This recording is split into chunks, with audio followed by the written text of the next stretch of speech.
안녕하세요. 조남철 세무사입니다. 자, 그동안에 강의로만 찾아뵀다가 오늘은 캠카메라 앞에서 저희 사무실에서 촬영을 하게 되는데요. 오늘은 세무법인 넥스트 세무 컨설팅 제안서 내용을 한번 설명드리려고 제가 촬영을 하고 있습니다. 자, 저희 세무법인 넥스트는 지금 현재 그 역삼 세무서 강남역 1번 출구에서 가까운 곳에 위치를 하고 있고요.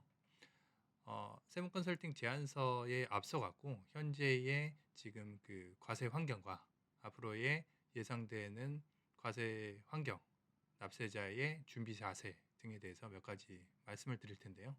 지금 현재는 시시각각 변화하는 산업 환경 변화 그만큼이나 기업을 둘러싸고 있는 납세 환경도 개정세법 등으로 급격하게 변하고 있습니다. 벌써 부동산 대책이 24번, 5번 정도 나온 것 같은데 그때마다 뭐 국세가 됐던 지방세가 됐던 뭐 건강보험료가 됐던 다양한 그런 조세들이 직접세, 간접세 할 것 없이 많이 변하고 있습니다. 그리고 최근에는 종합부동산세 관련해 갖고 굉장히 큰 세금 증가가 있었기 때문에 이 부분에 대한 점검도 필요할 것이고요.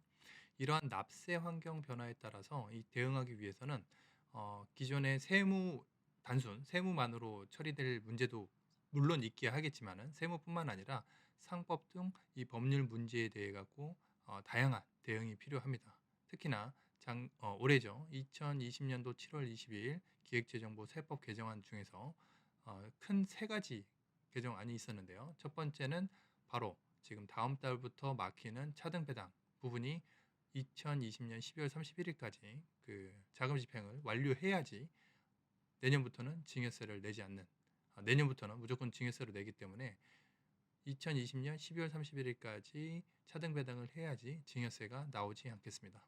그리고 두 번째는 이익 소각 관련해 갖고 이익 소각에 대한 개정안이 2023년도 1월 1일부터 필요 경비에 대한 이월과세 규정이 개정되기 때문에 그 부분도 2022년 12월 31일까지 개정이 되어야 될 것으로 판단이 되고요. 물론 개정 아니기 때문에 그 시행 시 자체가 조금 더 빨라질 가능성도 있겠다라고 이야기 드릴 수 있겠습니다. 이러한 뭐 차등 배당이 됐던 이익 소각이 됐던 이 부분에 대해 갖고는 세무뿐만 아니라 상법 관련해서도 법률 검토가 이루어져야 되기 때문에 반드시 이 업무 상호 간에 원스톱 서비스가 필요한 부분이고 이러한 업무를 할 때 발생되는 리스크를 검토하는 작업이 필수적이고 전문가 그룹의 통일성 있는 원스톱 서비스가 필수적으로 수반이 되어야 되겠습니다. 이에 많은 경험과 노하우를 축적하고 있는 세무법인 넥스트가 기업 세무 이슈에 대한 토탈 서비스를 제공해 드릴 것입니다. 저희 세무 컨설팅 내용인데요. 첫 번째는 정관, 기본적으로 2020년도부터 퇴직금 배수가 2배수로 축소가 됐고요. 과거 정관이 3배수 한도로 알고 있었는데 2011년도 이전의 기존 같은 경우는 그 배수 제한 없이 5배수, 10배수 모든 것들을 가능했던 부분이 있습니다. 그래서 정관 등 회사 내부의 제도를 정비할 필요가 있고요. 최근에 차등 배당을 한다고 하게 되면 중간 배당의 규정이 있어야 되고 그다음 차등 배당을 할 수 있는 근거 규정이 있어야지만 개정 부분으로 차등 배당을 실행할 수 있다. 그리고 배당 기준일이 반드시 확정이 되어 있어야 되기 때문에 당초에 정관으로 실행이 가능한지를 검토해 보셔야 되겠습니다.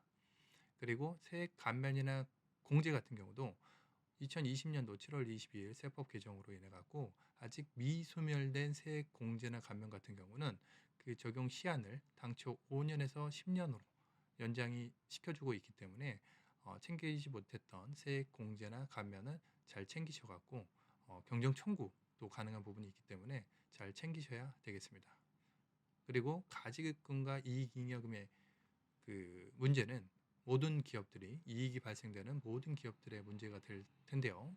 가지급금이 발생됐다. 최근 들어가고 가지급금을 없애는 이익 소각 관련된 그러한 컨설팅들이 많이 이루어지고 있는데요. 그러한 컨설팅을 할 때는 반드시 이 세법상, 상법상 절차를 유의하셔야 되고 특히나 자금 흐름에 있어 갖고 명백하지 않은 거래에 대해 갖고는 최근 9월 15일 날 그 조세 심판 예가 나온 것처럼 부당행위 내지 명의신탁 규정이 적용될 법리가 있기 때문에 그 부분을 주의하셔야 되겠습니다. 그리고 차명주식 해결 같은 경우도 여전히 아직 숙제가 남아있는 기업들이 있을 텐데요. 1995년 그 다음에 뭐 2001년 기점으로 해서 설립 시 발기인의 수가 7인, 3인, 그 다음에 2001년 이후에는 1인 이상의 발기인이 있으면 됐지만 그 이전에 설립된 법인 같은 경우는 차명 주식 이슈가 아직도 남아있는 회사들이 있기 때문에 이 부분도 세금 없이가 뭐 가능한 방법도 있겠지만 그렇지 않은 경우 세금 최소화 방법을 검토해 보실 필요가 있습니다. 그리고 가업 승계와 부동산 승계 부분이 있는데요. 가업 승계라는 거는 뭐 최소 10년, 20년, 30년 이렇게 기업을 운영하시다가 회사의 잉여금이 50억, 100억, 200억 이렇게 쌓여 있다는 거죠. 이 회사를 자녀에게 증여나 상속을 하려다 보니 세금이 너무 많아서 이 부분에 대해서 가압상속공제라든지 주식증여 특례를 검토를 하지만 이 부분도 사후관리 7년이 있기 때문에 이 부분에 대한 의사결정에 있어서 가장 현재 상황에서 나은 방법이 무엇인지를 검토해 보실 필요가 있습니다.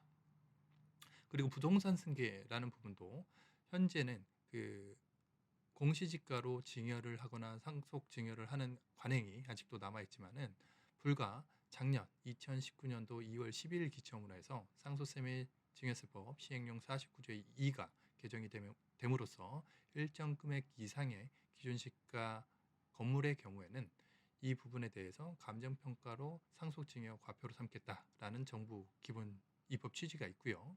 작년 12월 같은 경우는 현재 시중에 80개 감정평가 법인 중에서 5개 업체가 선정이 돼갖고 감정평가 탁감을 받고 국세청에서 탁감 받은 금액과 납세자가 기준시가로 신고한 금액 또는 감정받은 금액과 차이가 많다고 하게 되면은 그 부분으로 경정을 할 수 있게끔 지금 과세 행태가 변화되고 있다는 것을 기억하시기 바랍니다.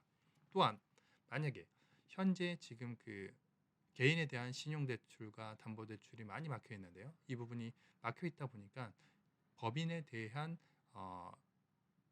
상가 또는 빌딩 구입 자금의 대출에 대해 갖고는 금리도 낮고 90%의 대출까지 나오는 상황이기 때문에 그 부분으로 굉장히 법인 활용을 많이 하고요.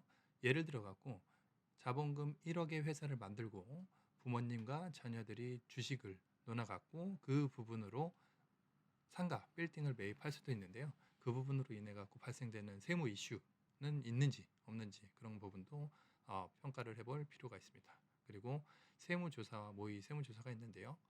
실질적으로 현재 세수의 결손, 결국은 지금 아무래도 복지 정책이라든지 코로나 등으로 인해 갖고 굉장히 많은 세수의 지출이 있습니다. 그에 반해 세수의 수입은 경기 위축과 더불어 계속 세수의 수입 자체가 줄고 있기 때문에 이 부분으로 인해서 세무조사라든지 있는 기업들, 있는 자산가들에 대한 세무조사, 세무소명이 많아지고 있는 것이 현실입니다. 이 부분에 대해서도 대응이 사전에 필요한 부분이 있습니다.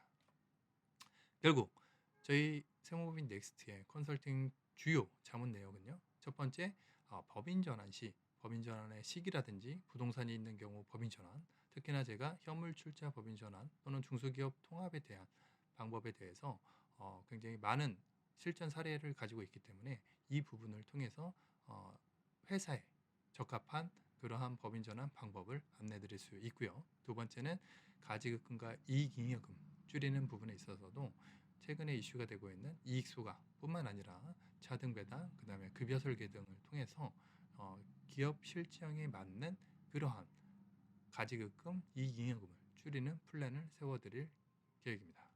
세 번째는 차명 주식인데요. 설립 시 차명 주식이 있을 수 있고 당초에 차명 주식 양수도가 될 수도 있는데요. 이 부분에 대해서 굉장히 세금 차이가 굉장히 크기 때문에 특수관계가 있냐, 친인척이냐, 등기 이사였냐, 아니었냐, 퇴사한 지 3년이 지났냐 등에 따라서 굉장히 많은 세무 이슈가 갈릴 수가 있기 때문에 그 부분에 대해서 각별한 개별적인 그런 검토가 필요하겠습니다. 네 번째는 경기가 안 좋다 보니까 최근 들어 갖고 조세특례법상의 투자라든지 고용이라든지 관련된 세액 공제와 감면은 굉장히 많아지고 있고요. 특히나 이 세액 감면 중에서 창업 중소기업 창업 세액 감면이라든지 벤처 창업 감면 같은 경우는 실질적으로 뭐 적용받는 경우가 굉장히 제한적임에도 불구하고 신규로 법인을 창업하면은 창업이 되는 줄 알고 그렇게 진행을 하시는 업체들이 굉장히 많아서 굉장히 좀 당황스러운 경우들이 많이 발생이 되는데요. 반드시 창업 감면을 할 때는 그러한 창업의 요건과 실질적으로 취득세 감면, 법인세 감면, 소득세 감면이 될 수 있는 이 부분에 대한 개별적인 요건에 대한 판단이 필요하겠습니다. 이 부분에 대해서도 저희 세무법인 넥스트가 도움을 크게 드릴 수 있다는 부분을 말씀드릴 수 있고요. 마지막으로 상속증여세와 가업승계 부분인데요. 상속증여세 과표가 되는 공시지가의 인상과 부동산 물건에 대한 과세표준, 감정가액으로의 변경 이 부분을 반드시 일정 금액 이상의 그런 빌딩을 가지고 있다고 하게 되면은 검토를 하셔야 하는 부분이고요. 두 번째는 가업승계 제도 중에서는 가업상속공제라든지 주식증여 특례, 창업자금 특례 등 세 가지 특례 제도가 있는데요. 최근 2020년도 크게 세 가지 개정안이 변경이 되었습니다. 제가 2년 전 2018년도 기획재정부 차관회의 가업승계 관련 세제 개편 회의에서 총 10가지의 개편안에 대해서 건의를 했고요. 그 중에서 그 다음 연도 2019년도 4월 15일 날 국회의장 간담회 때 한 5가지 내용이 상정이 됐습니다. 그리고 2019년도 작년 하반기에 주요한 세 가지 내용이 변경이 됐는데 그 세 가지 내용은 뭐냐라고 하게 되면 기존의 사후관리 기간이 10년이었던 게 7년이 됐고요. 그 다음에 고용 유지 조건, 직원이 당초에 직장 고용 인원 100명이 유지가 되어야 된다는 요건이 있었지만은 독일과 같이 총 급여 기준으로도 맞추는 옵셔널한 부분이 발생이 됐다. 결국 고용 인원을 맞추던 급여 총액을 맞추던 둘 중에 하나만 맞추면 되겠다. 그리고 지금 다양한 그 업종의 변경이라든지 산업 사이클에 대한 변경이 있기 때문에 그 부분에 대해서 업종을 기존에 있었던 아버지가 20년, 30년 하셨던 그 업종이 일부 변화가 된다 하더라도 어느 정도 소분류, 중분류 범위 내라 하더라도 기존의 업종을 이어간다는 맥락이 있다고 하게 되면은 업종 변경에 큰 제약을 주지 않는 것으로 변경이 됐기 때문에 그 부분에 대한 검토를 다시 한번 하시고 작년까지 굉장히 회의적으로 가업승계 제도를 생각을 하셨다고 하게 되면 올해부터는 가업상속공제에 대한 그런 부분을 적극적으로 검토할 유인이 생겼다라고 보실 수가 있고요. 그렇다 하더라도 당초에 기업 자체가 볼륨이 너무 크고 업무 무관 자산도 크고 그 다음에 사업 부분에 대한 분리의 필요성도 있는 기업이라고 하게 되면은 기업을 분할시킨다든지 합병을 한다든지 기업 업무 무관 자산을 정리한다든지의 사전 검토를 통해서 우리가 향후에 가업상속공제를 받을 수 있는 그러한 수준의 관리가 필요로 할 것입니다. 결국 세무법인 넥스트를 통해서 제가 말씀드리고자 하는 제안드리고자 하는 부분들은 법인 전환이 됐던 가지급금, 잉여금이 됐던 그 다음에 차명주식이 됐던 각종 세액 공제와 감면, 가업승계가 됐던 이러한 세무적인 부분에 있어서 저희 세무법인 넥스트가 세무 컨설팅을 전문으로 하는 법인으로서 많은 도움을 드릴 수 있다는 말씀을 전해드리면서 이상 세무법인 넥스트에 대한 세무 컨설팅 제안 내용을 마치도록 하겠습니다. 감사합니다.